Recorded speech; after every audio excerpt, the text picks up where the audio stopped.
lupanya Rasulullah itu adalah syariat, Pak. Seandainya Rasulullah tidak pernah lupa, bagaimana hukum ketika orang sholat?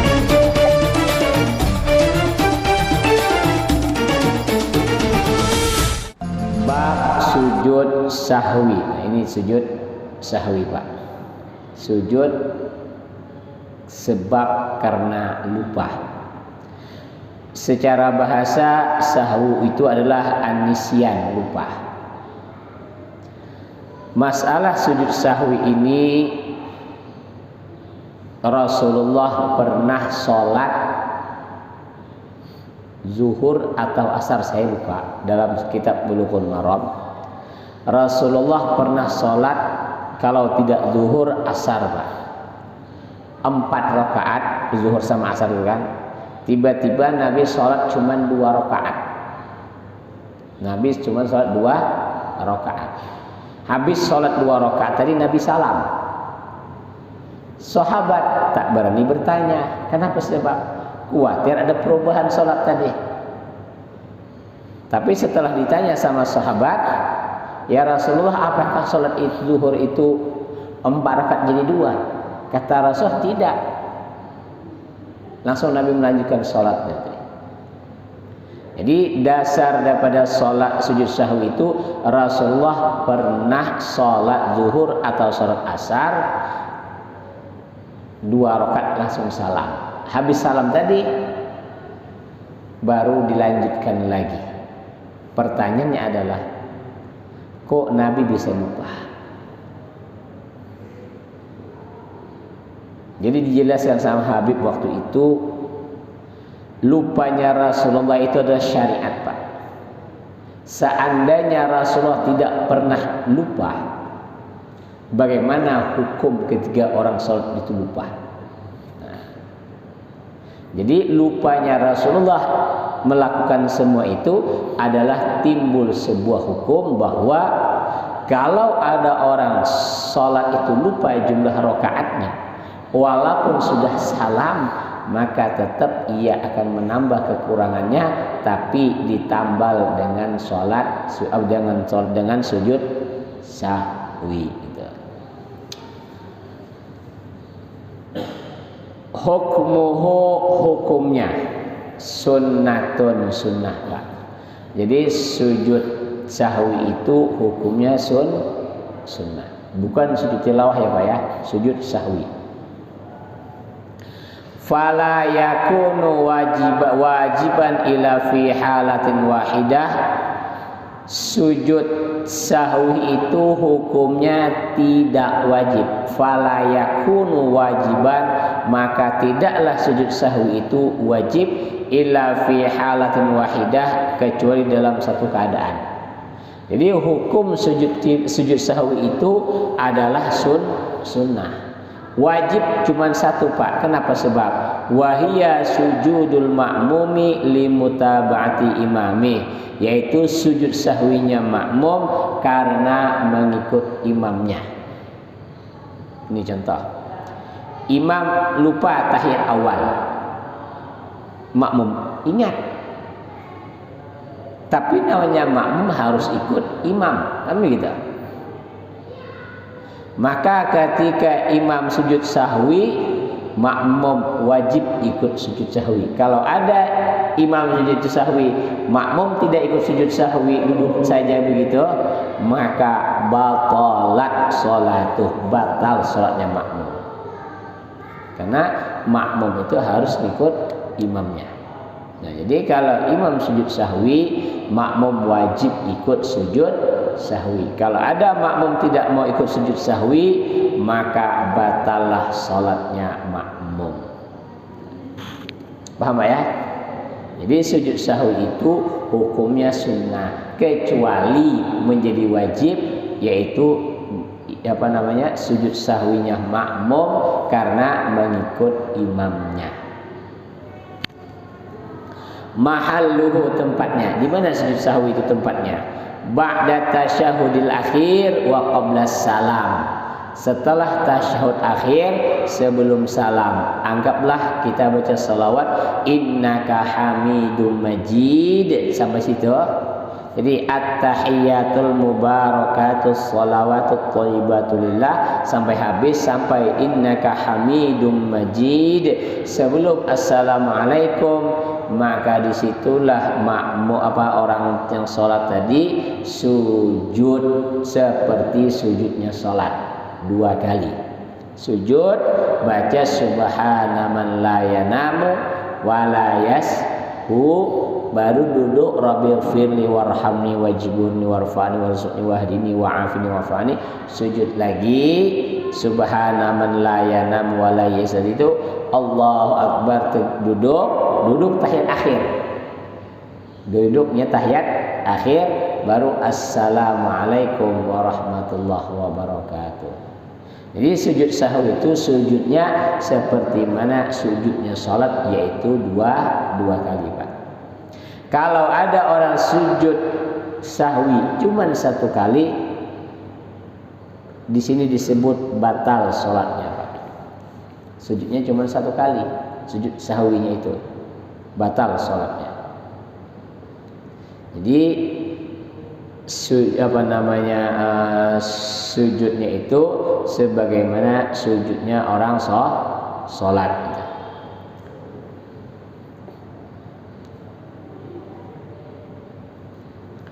Kenapa kok ada sujud sahwi itu, Pak? Sujud sahwi itu adanya untuk menutupi kekurangan yang terjadi dalam sholat tersebut. Kita kan lupa nih, lupa kunut, lupa tasyahud awal, maka disitulah diganti dengan sujud sahwi. Secara mazhab Syafi'iyah, apabila orang sholat meninggalkan tasyahud awal, meninggalkan kunut subuh, maka dia disunahkan untuk sujud sahwi.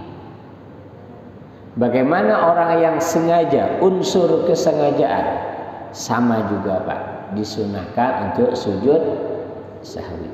Jadi kontroversi nih, Pak, ya. Muhammadiyah tidak pakai kunut, NU pakai kunut, kan begitu. Bukan NU yang pakai kunut itu, Pak. Mazhab Syafi'iyah itu pakai kunut. Nah, kalau orang Batam bukan karena dia organisasi Muhammadiyah tidak pakai kunut, tahafal, Pak. Karena tidak masa kunut tahafal, kan begitu. Nah, sedangkan kunut itu adalah isinya doa. Allahumma hdini fi man hadait. Allahumma ya Allah ihdi, berikan hidayah kepadaku, tunjukkan kepadaku. Nah, Allahumma hdini fi man hadait wa afini fi man afait. Jadi isi dalam doa kunut itu adalah untuk kemaslahatan diri kita.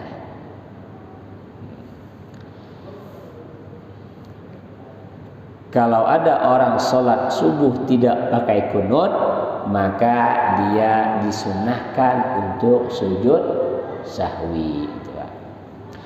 Begitu juga tasyahud awal. Dan begitu juga di sini disebut nih. Saya awali dulu. Ini ada sebuah kasus di sini, mas'alatun. Sebelum kita membahas penyebab sujud sahwi, mas'alatun hal yajuzul al-iqtisaru ala sajdatin wahidatin sahwi, apakah boleh meringkas sujud sahwi cuma 1 sujud saja di sini? Jawabnya la yajuzu, tidak boleh. Nah, tidak boleh. Jadi sujud sahwi itu ingat Pak ya, harus 2 kali. Karena begini, ada orang baru belajar tidak memahami dengan baik, ketika ia sholat jadi imam, sujud sahwi cuma 1 kali. Sujudnya cuma 1. Di sini la yajuzu, tak boleh. Dalam kitab Mu'unil Muhtaj, batalat sholatuh, batal sholatnya. Kalau sujud sahwi cuma 1 kali.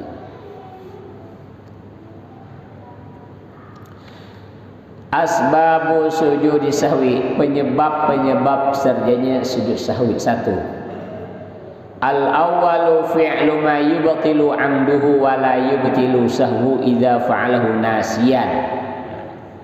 Yang pertama, melakukan sesuatu yang membatalkan unsur kesengajaannya dan tidak membatalkan salat unsur kelupaannya apabila ia lakukan.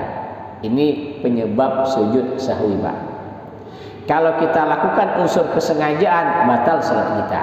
Tapi kalau kita lakukan karena lupa, tidak batal, maka diganti dengan sujud sahwi. Kasih contoh begini. Saya pernah jadi imam di pondok dulu. Ketika salat maghrib, ingatan saya sudah 3 rakaat, Pak. Karena kan rakaat kedua kita tahiyat awal.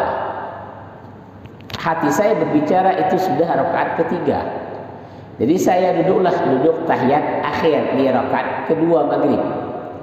Jadi saya baca sampai innaka hamidum majid, baru assalamualaikum warahmatullahi wabarakatuh saya.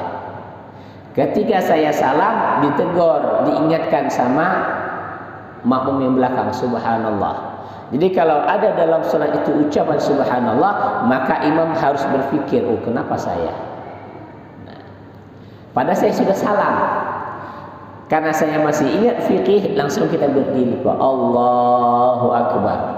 Berdiri, melanjutkan salat sebagaimana biasa, tetapi sebelum salam ditambah dengan sujud sahwi. Coba kalau saya unsur kesengajaan 2 rakaat maghrib langsung salam, batal tak salat kita, Pak? Batal kan? Nah, ini yang dimaksud tadi, melakukan sesuatu yang membatalkan salat unsur kesengajaannya, tetapi tidak membatalkan salat karena lupa yang ia lakukan tadi. 2 rakaat maghrib sudah salam. Kalau unsur kesengajaan batal salatnya, tapi kalau karena lupa tak batal salatnya, cuma diganti dengan sujud sahwi.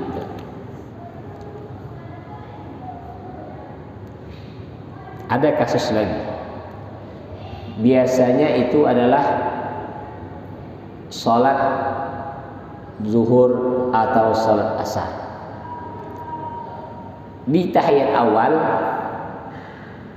dia lupa, tapi setelah sudah 2 rakaat, Pak, dia bangkit karena 2 rakaat kan sebenarnya harus duduk tahiyat awal dia. Ini dia bangkit berdiri. Kalau berdirinya sudah dianggap berdiri, dia turun lagi, Pak, karena lupa tahiyat awal, kembali ke awal gitu. Unsur kesengajaan batal salatnya.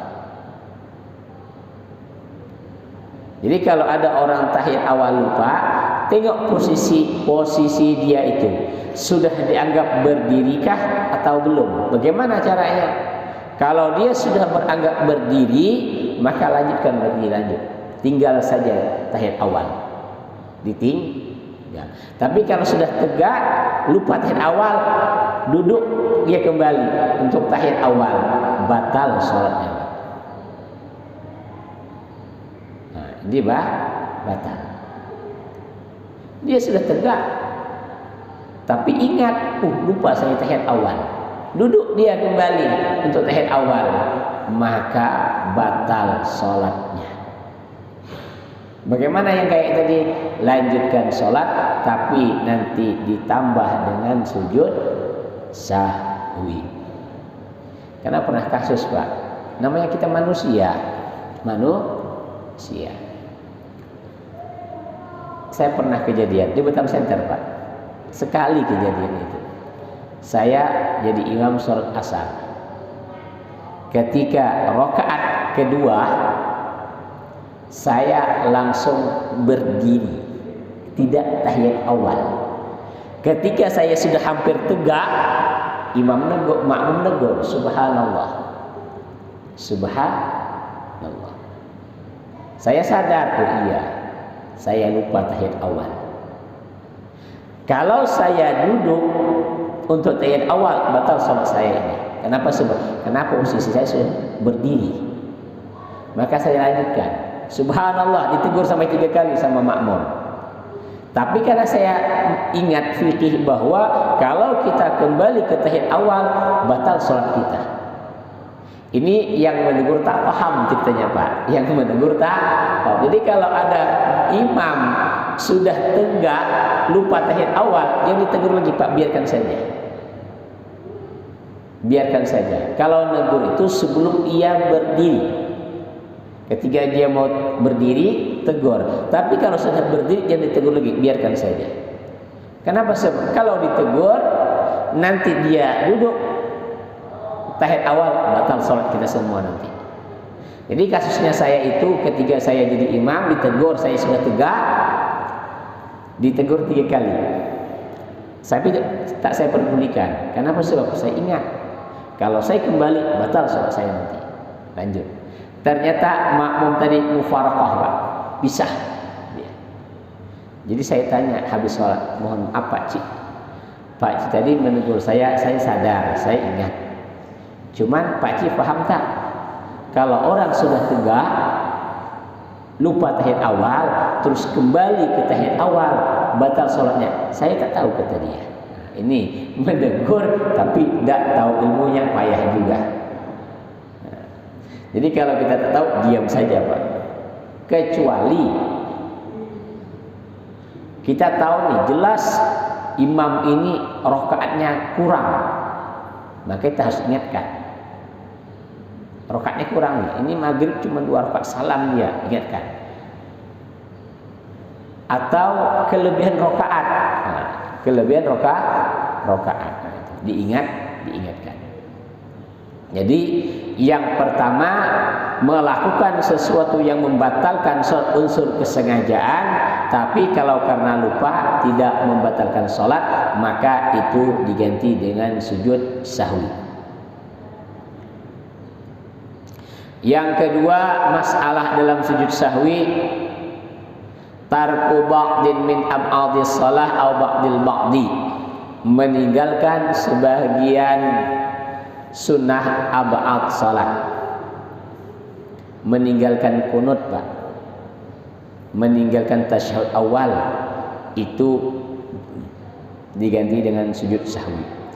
Tetapi di sini disebut juga ketika kita membaca tasyahud awal, meninggalkan membaca salat kepada Rasulullah, atau kita tak kunut, meninggalkan membaca salawat ala Nabi sallallahu alaihi wasallam ala alihi wa sahbihi fihi, meninggalkan salat kepada keluarga dan sahabat Nabi, maka dianggap dia telah meninggalkan sebahagian sunnah ab'ad salat. Contoh, Allahumma hdini fi man hadait wa afini fi man afait wa tawallani fi man tawallait wa barik li fi ma'zid wa qina syarra ma qadait fa innaka taqdi wa la yuqda wa innahu la yazillu man wa la ya'izzu man adait tabarak rabbana wa tabarakal hamdu ala ma qad astaghfiruka wa atubu ilaik. Langsung ia sujud sampai di situ, maka ia meninggalkan sholawat kepada Nabi di kunut itu, maka dianggap meninggalkan sebahagian daripada sunnah ab'ad, maka diganti dengan sujud sahwi. Sama dengan tasyahud awal, salat tak dibaca, maka dia disunnahkan untuk sujud sahwi. Yang ketiga, naqlu ruknin qauliyin ila ghairi mahallih, memindah rukun qauli kepada bukan tempatnya.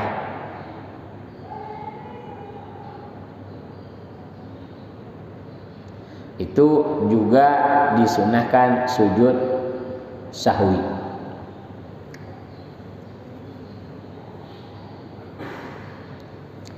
Kemudian yang keempat, iqa'u ruknin fi'liyin ma'ihtimali ziyadah, melakukan rukun fi'li beserta kemungkinan menambah. Artinya itu orang tadi ragu, Pak, saya ini sholat sudah 2 rakaat atau 3 rakaat, ragu dia. maka ia ambillah yang sedikit. Salat ini saya maghrib sudah 3 rakaat atau 2 ya, ragu dia. Maka ambil al-aqal yang paling sedikit, kemudian sujud sahwi. Jadi 4 penyebab inilah disunnahkan untuk sujud sahwi. Mungkin sebelum kita lanjutkan ada yang ingin ditanyakan, Pak, silahkan. Ayo, baik. Apa? Doanya Subhana man la yanamu wa la yashu. Subhana man la yanamu wa la yashu. Kalau di sini doanya subhanalladzi la yanamu wa la yashu. Tapi di tempat lain ada subhana man la yanamu wa la yashu. Itu bacaan sujud sahwi. Nah, jadi sujud sahwi itu penting, Pak.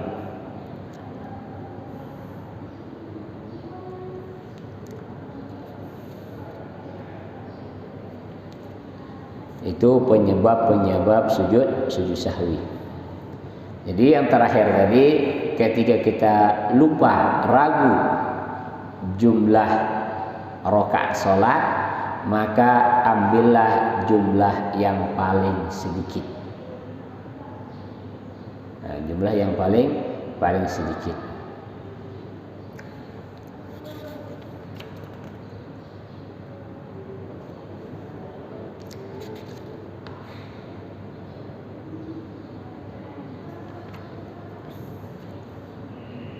Ada pertanyaan, Pak, lagi, Pak?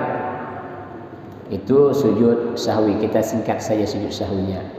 Jadi sujud sahwi intinya adalah apabila meninggalkan sunnah ab'ad salat atau sebagian sunnah ab'ad salat, yaitu tasyahud awal, qunut, dan sholawat yang ada di tasyahud awal dan sholawat yang ada di qunut.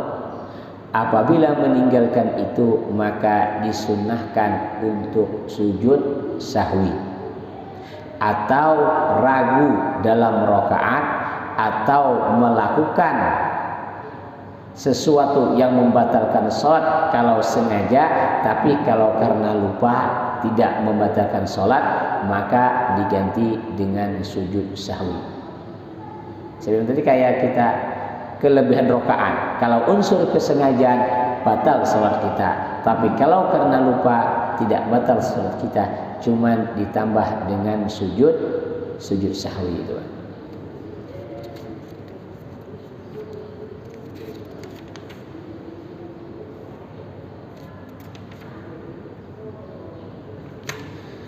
Kemudian di sini dijelaskan sujud sahwi, kemudian sujud tilawah, Pak. Sujud tilawah. Sujud tilawah tusanu sajadatut tilawah lil qari' was sami' wal mustami' wa yata'akkadu sujudu lil mustami' idza sajadal qari'. Disunnahkan sujud tilawah. Apa sujud tilawah itu, Pak? Sujud di ayat-ayat tertentu dalam Al-Quran, maka itu sunnah bagi yang membaca, bagi yang mendengar itu sunnah, hukumnya sujud tilawah. Mana contohnya? Wasjud waqtarib, surah Al-Alaq terakhir. Maka kalau imam membaca surah Al-Alaq terakhir, maka dia disunnahkan untuk sujud tilawah. Kalau malam Jumat biasanya la yastakbirun, surah As-Sajdah. Surah As-Sajdah sampai ayat la yastakbirun, maka dia langsung sujud, Pak, sujud tilawah. Kalau sujud tilawah tidak pakai rukuk, Pak, dan tidak 2 kali, hanya 1 kali saja. Jadi kalau kita sujud tilawah, wa hum la yastakbirun, Allahu akbar, langsung sujud. Membaca doa sajada wajhil ladzi itu sampai habis, baru Allahu akbar baca ayat lanjutannya. Tapi kalau untuk mempraktekkan sujud tilawah dalam surah As-Sajdah atau surah Al-Alaq, dikasih tahu dulu makmumnya Pak. Karena saya pernah jadi korbannya. Kita baru mondok, baru seminggu di pondok waktu itu di Kuala Tungkal. Malam Jumat imam baca surah Sajdah. Tiba-tiba orang langsung sujud. Kami rukuk Pak. Namanya baru masuk pondok, tidak ngerti apa-apa. Aneh ya, subuh ini sholat rukuk apa sujud tanpa rukuk gitu loh. Sujud tanpa rukuk. Cuman sujudnya sekali, tidak 2 kali. Diamlah, namanya kita baru mondok, tak ngerti apa-apa. Sah tak sah sholat waktu itu tak urusan lagi lah. Karena kita baru masuk, tak ngerti. Setelah itu dijelaskan sama Ustadz, oh itu namanya sujud tilawah, paham. Tiba-tiba ada anak baru pindahan, memang dia bagus baca Al-Quran, jadi imam pulang Pak. Baca surah Al-Alaq. Kalau surah As-Sajdah kan setelah wahum la yastakbirun sujud, lanjut lagi tatajafa junubuhum, ada ayat selanjutnya. Sedangkan surah Al-Alaq sujud tilawahnya di ujung ayat, di penghabisan wasjud waqtarib. Jadi pas wasjud waqtarib itu Allahu Akbar, langsung sujud imam tadi. Kami pun ikut sujud. Habis itu kan Allahu Akbar, bukan sampai Allahu liman hamidah ya Pak ya. Allahu Akbar, berdiri lagi imam tadi. Allahu Akbar, rukuk. Baru sami Allahu liman hamidah. Aneh ya kan gitu. Ini gara-gara kita tak paham. Jadi di surah Al-Alaq itu akhir ayatnya sunnah sujud tilawah. Sunnah sujud. Setelah sujud baru bangkit Allahu Akbar, baru Allahu Akbar, baru rukuk. Karena tilawahnya di penghujung surah gitu. Di penghujung surah. Maksud saya nggak pernah Pak jadi imam membawa surah Al-Alaq, itu tak pernah. Kenapa? Sebab nanti kalau kita sujud tilawah bingung makmum. Kalau kita tidak membaca sujud tilawah, kalau tidak sujud tilawah berarti meninggalkan sunnah. Jadi bahaya di surah Al-Alaq itu kalau tak paham. Bahaya nanti itu. Jadi kita harus mensesuaikan. Kalau ini kita lakukan jadi fitnah, bagus tak usah lah. Kita tinggalkan saja. Jadi sujud tilawah itu sujud di tempat-tempat tertentu dalam Al-Quran. Tapi sujudnya jangan pakai rukuk ya Pak. Jangan pakai rukuk, langsung sujud.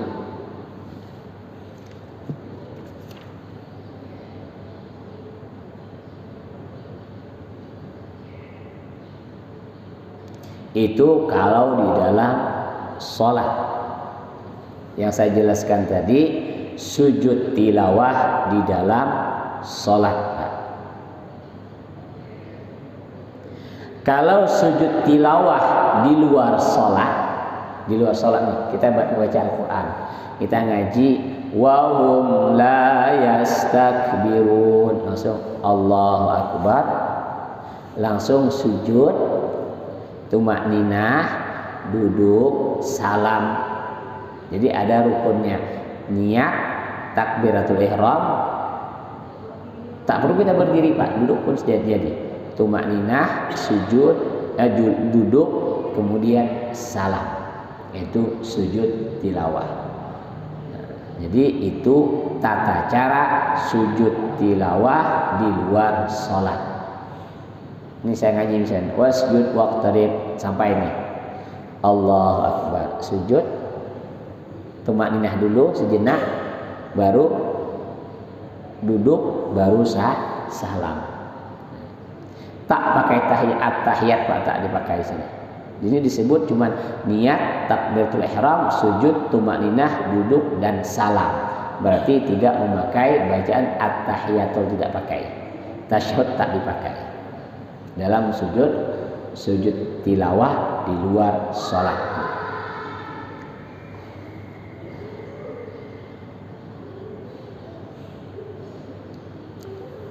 Kemudian sujud yang ketiga adalah sujud syukur, Pak. Sujud syukur.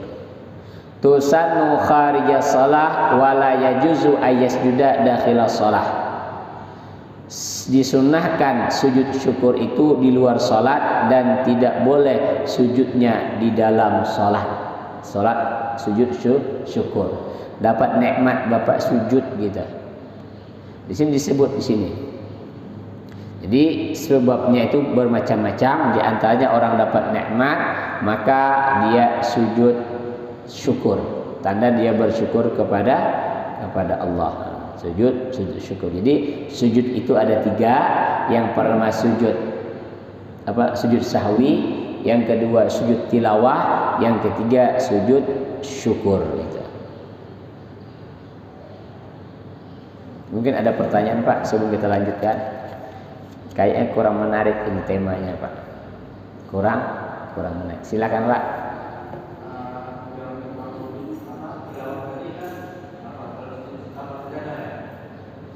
Ada beberapa tempat disunahkan subuh Jumat. Tak sunnah. Iya. Tak apa-apa. Itu hukumnya sunnah. Jadi dia surah Sajadah ada, di surah Al-Alaq ada, di surah adalah beberapa tempat saya tak hafal, ada beberapa tempat dalam Al-Qur'an itu yang ada tulisan. Kalau Al-Qur'an sekarang ada tulisan itu kayak masjid kecil tuh Pak. Itu tanda-tanda ada sujud sujud tilawahnya di situ. Ada sujud tilawahnya itu, ada beberapa tempat itu. Tapi sekurang-kurangnya kata ulama, amalkanlah walaupun seumur hidup 1 kali. Jadi semua sunnah-sunnah itu amalkanlah walaupun 1 kali dalam seumur hidup. Kalau tidak pertanyaan kita lanjutkan bab sholat sunnah Pak. Memang tadi itu kurang menarik Pak. Pertanyaannya kurang. Babu sholatin nafilah, bab sholat sunnah. Aqsamun nawafil salah satun. Sholat sunnah itu dibagi menjadi 3 bagian. Jadi sholat sunnah itu dibagi menjadi 3 bagian. 1. Nafilatun muaqqaqatun. Sholat sunnah yang mempunyai waktu. Sholat sunnah yang mempunyai waktu. Apa sebabnya waktu Pak? Taraweh punya waktu, qobliyah, ba'diyah punya waktu, mana lagi? Witir punya waktu, sholat duha punya waktu. Itu namanya sholat yang punya waktu. Yang kedua, nafilatun datu sababin. Sholat sunnah karena sebab. Apa sebab? Tahiyatul masjid. Sholat karena masuk masjid, berarti tidak punya waktu dia, tapi karena sebab. Paham ya? Sholat gerhana bulan, gerhana matahari, bukan punya waktu dia, tapi karena sebab gerhana. Jadi ada sholat sunnah yang punya waktu, ada sholat sunnah yang karena sebab. Kemudian ada sholat mutlak, nafilatun mutlaqatun, sholat yang mutlak tanpa ada sebab, tanpa punya waktu. Itu ada 3. Jadi sholat sunnah itu dibagi 3. Yang pertama punya waktu, kat tarawih wal witir, seperti sholat tarawih dan sholat witir, qobliyah, ba'diyah, tahajud, itu sholat sunnah yang punya waktu. Cuman kadang-kadang orang tuh gini Pak ya, menganggap sholat tarawih itu lebih afdal daripada ba'diyah isya. Sebagian orang menganggap sholat tahajud itu lebih afdal daripada sholat sunnah sebelum ba'diyah dan qobliyah sholat 5 waktu. Yang rawatib itu, yang mengikuti sholat wajib. Sebagian orang punya keyakinan sendiri, padahal tidak. Salat yang paling mulia adalah salat 5 waktu. Kemudian salat yang mengiringi salat 5 waktu. Baru salat malam. Nah itu kadang-kadang saya itu hati berbicara. Ada orang salat isya dan salat tarawih, tapi dia tidak ba'diyah isya. Padahal ba'diyah isya itu lebih afdal daripada salat tarawih. Kenapa sebab? Karena rawatib itu mengiringi yang wajib, maka itu dia lebih tinggi tingkatannya. Jangan kita beranggapan bahwa tarawih lebih afdal dari ba'diyah isya. Tidak, tetap ba'diyah isya lebih afdal, lebih besar pahalanya. Kemudian di sini yang punya sebab, ada sebab mutaqaddim. Muqaddim itu sebab terdahulu Pak, seperti kita sholat sunnah tawaf. Nah, berarti kan sebabnya terdahulu. Apalagi sebab terdahulu? Kita tidak sholat qobliyah subuh misalkan. Habis sholat subuh baru kita sholat qobliyah subuh. Berarti sebabnya terdahulu. Padahal kan hukumnya haram dah. Haram hukumnya sholat setelah sholat subuh, tak boleh. Tapi boleh kalau karena sebab. Apa sebabnya? Belum sholat qobliyah subuh. Berarti boleh qobliyah subuh setelah sholat subuh Pak. Boleh. Ada sebab muqarin, sebab yang berbarengan. Tahiyatul masjid, sholat gerhana bulan, gerhana matahari, ini berbarengan. Jangan gerhana setelah gerhana hilang Pak, tak sunnah lagi. Ya sholat itu di waktu gerhana. Kemudian ada sebab mutaakhir Pak. Sebab mutaakhir sini disebut kasunnatil istikharah, seperti sholat istikharah. Istikharah ini kan belum terlaksana. Jadi sebabnya itu di belakang, perbuatan sunatnya didahulukan. Kemudian dari sholat sunnah tadi itu yang terakhir adalah sholat mutlak. Sholat mutlak tidak dikhususkan dengan waktu dan tidak dikhususkan dengan sebab. Ini sholat mutlak. Ini orang yang hobinya sholat supaya jidatnya hitam. Supaya jidatnya hitam. Ini orang hobi sholat. Maka itu istilahnya ada abidin, orang ahli ibadah. Ada yang orang alim, banyak ilmunya. Ada juga dia ahli ibadah dan dia juga ahli ilmu gitu. Mana yang paling mulia antara orang ahli ibadah dan orang ahli ilmu? Maka ulama sepakat yang paling mulia adalah ahlul ilmi, orang yang alim. Kenapa? Sebab kalau ahli ibadah itu pahalanya untuk pribadi dia, tapi kalau ilmu untuk orang lain juga. Nah, itu untuk orang lain itu. Kemudian disebut aqsamun nawafil min nahiyatil jamaah, salat sunnah yang dianjurkan berjamaah. Salat sunnah yang dianjurkan dengan berjamaah. Ma yusannu fihal jamaah kal aidaini wal kusufaini. Disunnahkan salat berjamaah itu seperti 2 hari raya dan gerhana bulan dan gerhana matahari, itu disunnahkan. Apalagi Pak? Seperti tarawih, witir, itu disunnahkan berjamaah. Kemudian ada sholat yang tidak disunahkan berjamaah seperti qobliyah ba'diyah. Qobliyah ba'diyah. Jangan, itu tidak sunnah Pak. Coba kita pahami. Ma la yusannu, selama tidak disunahkan. Berarti kalau qobliyah kita berjamaah, ba'diyah kita berjamaah, berarti boleh tak Pak? Boleh berarti kan? Qobliyah ba'diyah berjamaah. Boleh tak? Boleh. Di sini bahasanya layusan tidak disunahkan. Berarti kalau dilakukan melanggar sunnah. Tapi sah tak sholatnya? Sah berarti. Itu bahasa dia di dalam kitab ma layusan fihal jamaah. tidak disunnahkan di dalam sholat rawatib itu berjamaah. Berarti kalau ada yang melakukan berjamaah, ya tak ada masalah. Nah, jadi tapi tidak disunahkan. Afdalun nawafil. Ini sholat yang afdal, sholat sunnah yang afdal di sini.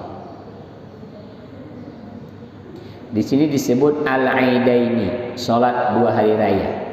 Itu afdal. Sholat 2 hari raya. Kemudian sholat gerhana matahari, gerhana bulan. Kemudian sholat istisqa, sholat minta hujan. Kemudian sholat witir. Kemudian sholat rawatib. Kemudian sholat taraweh. Kemudian sholat duha. Kemudian sisa-sisa sholat sunnah lainnya. Di sini urutannya seperti itu. Jadi yang pertama sholat yang sunnah yang afdal itu aidaini, 2 hari raya, Pak. 2 hari raya. Kemudian sholat gerhana matahari dan gerhana bulan.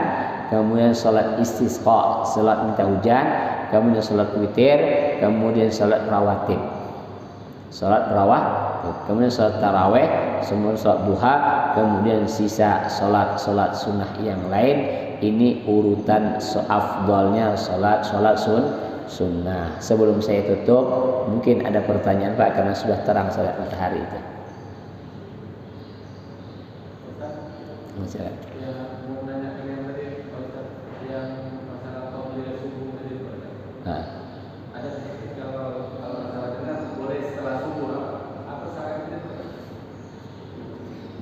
Kita boleh sholat qobliyah subuh setelah sholat subuh. Qobliyah subuh boleh dilakukan setelah sholat subuh. Namanya sabab mutaqaddim. Jadi begini Pak, ulama itu mengambil kesimpulan ada beberapa dasar, beberapa macam kesimpulan, tapi ada dasarnya. Di antaranya Rasulullah itu pernah kedatangan tamu habis zuhur. Habis zuhur kedatangan tamu, Nabi tidak sholat ba'diyah zuhur. Setelah tamu pulang, tibalah waktu asar. Akhirnya Nabi sholat ba'diyah zuhur di waktu asar. Di sini ulama mengatakan bahwa boleh sholat sunnah itu walaupun sudah di luar waktunya, seperti mengqadha sholat sunnah. Seperti mengqadha sholat sunnah. Kalau waktunya sudah habis, maka qadha dia Pak. Jadi boleh mengqadha sholat sunnah. Kenapa kudu qadha? Biar tidak kebiasaan meninggalkan sunnah. Biar tidak kebiasaan meninggalkan sunnah. Kenapa? Sebab subuh. Subuh itu qobliyahnya Pak khairun, kata Nabi, minad dunya wa ma fiha. Kita bersedekah dunia dan seisinya ini dibanding dengan pahala qobliyah subuh, lebih baik 2 rakaat qobliyah subuh pahalanya dibanding kita bersedekah dunia dan seisinya Pak. Rakaatul fajri khairun minad dunya wa ma fiha. Itu sangat rugi kalau kita tidak sholat qobliyah subuh. Jadi pahalanya sangat besar. Jadi boleh sholat qobliyah subuh walaupun setelah sholat subuh. Karena masih waktunya tak ada, tadi mepet pas datang ke masjid, orang sudah takbiratul ihram, mau qobliyah tak bisa, habis sholat subuh baru sholat qobliyah subuh. Boleh. Boleh. Tidak, kalau waktunya belum keluar tidak qadha Pak. Sudah masih dalam waktu atau sudah di luar waktu. Kalau dia masih dalam waktu subuh, berarti dia tidak mengqadha. Tapi kalau sudah keluar waktunya, berarti mengqadha sholat sunnah. Hukumnya boleh. Dengan alasan ulama menjelaskan biar tidak menjadi kebiasaan meninggalkan sunnah gitu. Paham Pak ya? Iya Pak.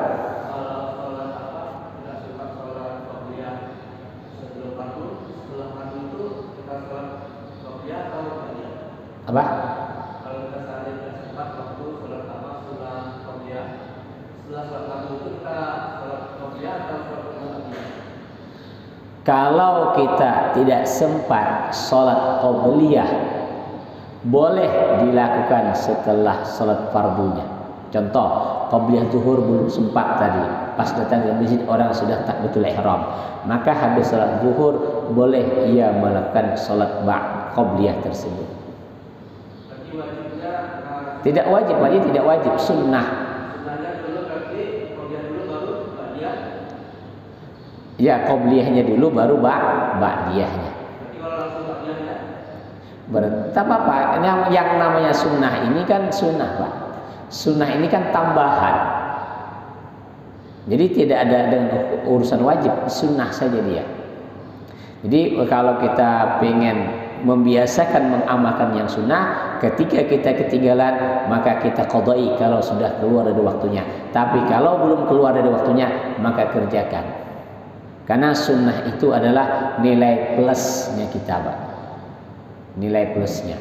Kalau orang hebat kerja, lemburnya. Kalau basicnya, itulah gaji basic itu. Tapi basicnya itulah wajib Pak. Sholat 5 waktu itu basicnya. Zakat, puasa, haji, itu basicnya itu. Kita kerjakan itu, dapatlah sudah gaji. Tapi dapat lebih? Tidak. Lebihnya mana? Lemburnya itu mana? Sunnah itu. Jadi sunnah itulah lembur nilai ibadah kita. Wajib adalah basicnya saja. Kalau yang wajib kita kerjakan, selamat dari neraka, masuk surga, tapi tidak dapat nilai plus tadi. Kalau orang berdagang, balik modal tak dapat untung. Balik modal tapi tak dapat untung. Seperti itulah. Mungkin sudah cukup aja karena sudah pagi. Insya Allah kita lanjutkan lagi nanti tentang masalah sholat sunnah. Karena memang rukun sholat, syarat sholat sudah lewat semua. Ini kita mengkaji masih masalah dengan sunnah saja lagi ujungnya ini. Insya Allah nanti kita lanjutkan lagi. Mudah-mudahan apa yang kita pelajari, apa yang kita kaji ini menambah wawasan ilmu kita, biar tambah berpengetahuan. Mungkin hanya itu, lebih dan kurangnya mohon maaf. Subhanakallahumma wa bihamdik asyhadu an la ilaha illa anta astaghfiruka wa atubu ilaik. Assalamualaikum warahmatullahi wabarakatuh.